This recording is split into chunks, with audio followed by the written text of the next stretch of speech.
அனைவருக்கும் வணக்கம். மரபணு ஜோதிடம், அதாவது டிஎன்ஏ அப்படிம்பாங்க. இப்போ 9 கிரகங்களுக்குமே ஒவ்வொரு நட்சத்திரமும் கர்மப்பதிவாக வரக்கூடியது அமைப்பு உண்டு.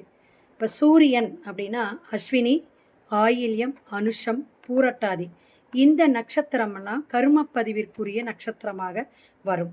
சந்திரன் அப்படின்னு எடுத்தீங்கன்னா பரணி, மகம், கேட்டை, உத்திரட்டாதி இந்த நட்சத்திரம் எல்லாமே கர்மப்பதிவாக வரும். செவ்வாய்க்கு கிருத்திகை, மூலம், பூரம், ரேவதி.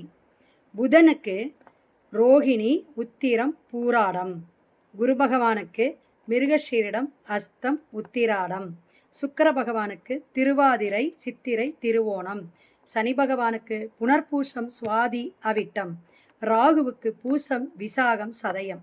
இப்படி வரக்கூடிய கர்ம பதிவுகள் உங்களுடைய நட்சத்திர சாரம் வாங்கியிருந்தாலும் என்ன பாதிப்பை ஏற்படுத்தும் அப்படிங்கிறத தொடர்ந்து நீங்கள் வீடியோவை பாருங்கள்.